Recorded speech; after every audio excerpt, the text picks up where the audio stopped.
the La Crosse Public Library Archives presents Dark La Crosse Stories, a series in collaboration with the La Crosse Tribune. Dark La Crosse is a suite of programs that feature the seedier side of La Crosse history and also include a downtown walking tour, a trolley tour, and an annual stage production with new content each year.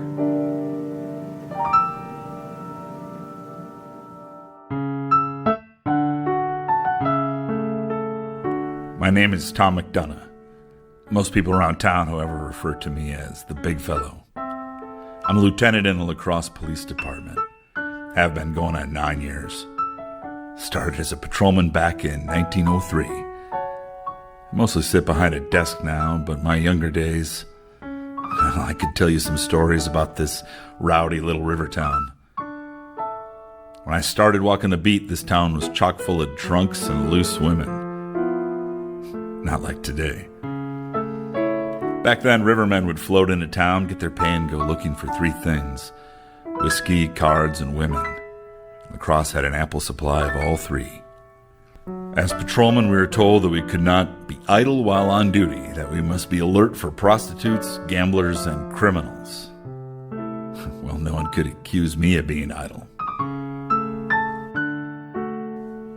In 1911, a dirty tramp named Samuel Hack shot a bartender in the head at the Burlington Hotel on North 2nd Street.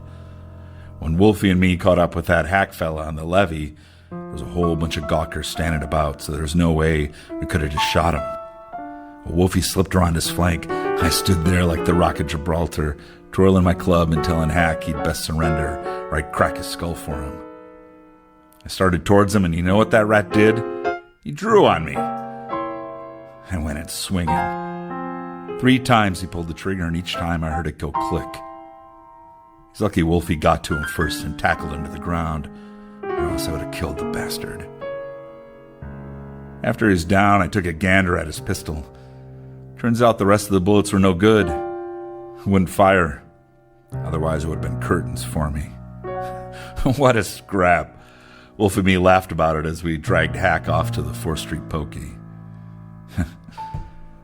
Looking at that gun barrel was like looking at my own grave. Another time, though, I wasn't so lucky. In 1916, I was shot by a lunatic who had been hiding in the loft of a barn. His name was Fred Bouch. He'd been fighting with his old lady, and the neighbors called it in. Well, I climbed up the ladder to talk to him, and he shot me with a .22 rifle. The bullet glanced off my jaw and went into my chest. I reared out of there, spitting up blood. Boys in blue surrounded the place, and a gunfight broke out. Eventually, Bouch got shot in the leg with a riot gun, and that took the fight out of him. Boys grabbed him and hauled him downtown. He was later committed to the Mendota Loony Bin down in Madison. That bullet lodged near my left lung. Still there, as a matter of fact. Took a bit of the wind out of my sails. One of the reasons I ride a desk now. But being shot, believe it or not, wasn't the one that sticks out most in my memory. It was a hot, humid night in August of 1915, and I was on patrol, walking along 3rd Street. And Mrs. Hamilton come up and asked if I would go in a Stanton saloon and fetch her husband Tom on account of him being drunk. You know, in those days, it wasn't proper for a lady to go into a bar. At least through the front door. Well, I walked in the saloon, and big old Tom Hamilton stewed. Said he wasn't going anywhere. I told that thick horse trader he was going to accompany me outside or there was going to be trouble. Tom Hamilton then raised his massive meat hooks and sucker punched me. He rung my bell, but I returned the favor with a right hook to the jaw. And that led to one of the biggest brawls in La Crosse history. These 2 heavyweights scrapped for about half an hour. By the time the other patrolman got there, there was glass and busted chairs everywhere. I was all cut up, bruised, and my uniform was in tatters. But I'll tell you, Big Tom Hamilton was face down and didn't look too good either. It took 6 of us to carry that lummox to jail. But he learned. Don't mess with the big fellow. Officer Tom Mcdonough was a walking contradiction, A 1915 La Crosse Tribune editorial praising Mcdonough cited his courage, attentiveness to duty, and social morality. Yet a number of times he would face reprimand or demotion for his excessive use of force. In 1911, he was brought before the Fire and Police Commission Board on charges he had kicked and beaten a man while arresting him for public intoxication.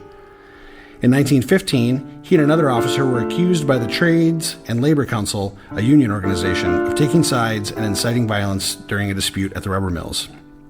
Later that year, he was called up on the charge of, quote, behavior unbecoming of a police officer for using excessive force on a tramp in the city's North Side railroad yards. The complaint was filed by a grocer who claimed to have witnessed Mcdonough, quote, brutally assault, beat, and kick the vagrant. Despite the controversy, Thomas Big Fellow Mcdonough left an indelible mark on the history of La Crosse. He died on November 28, 1938, still serving as a policeman at the age of 68.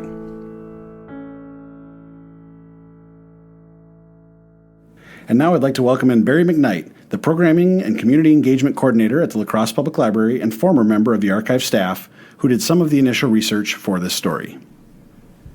Ever since becoming a part of the Dark La Crosse Project, I have been fascinated by the history of the La Crosse Police Department, in particular the period from the lumber boom up in the later 1800s until World War I and the Reform Movement. La Crosse, for much of its life, was a pretty rough town with a high number of transient single men. The police were trained on the job, and it often took a special kind of man to navigate the bars, brothels, and alleys of the city.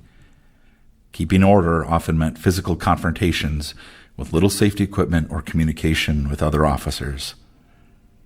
Out of all of the tough police officers that have walked the streets of La Crosse, few cast as long of a shadow as Thomas Big Fellow Mcdonough. An enormous man known for his Herculean strength and courage, Mcdonough served La Crosse as a member of the police department for 35 years. Born in Watertown, Wisconsin in 1870, Mcdonough became a patrolman in 1903. Among his peers in the city at large, Mcdonough quickly earned a reputation as a tough and fearless lawman. Those early years of his service took place in a La Crosse that was still a rough-and-tumble river town. Violence, often associated with drinking, was fairly commonplace. A patrolman had to collar drunks, break up fights, and keep the peace. Rule number 17 of the Rules of Government of the Police Force of the City of La Crosse stated, quote, officers cannot be idle while on duty. They must be alert for prostitutes and other gamblers and criminals, unquote. A police officer had to be vigorous in enforcing the peace and knowing the people and habits on their beat. Mcdonough served during a period when public attitudes about policing and violence were changing. An editorial in La Crosse Tribune the day after the incident with the tramp mentioned in the story defended Mcdonough's actions, acknowledging that change in opinion. While admitting that he was a big man with a temper to match, it argued he was also someone who was quick to help an unfortunate. Citing his bravery in the face of gunfire, it claimed courage, attentiveness to duty, and social morality characterized Mcdonough. Thomas Mcdonough rose to the rank of sergeant, lost it, and gained it again before becoming a lieutenant in 1929.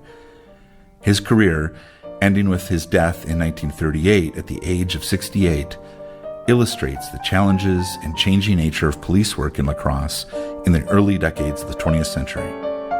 Thanks for listening.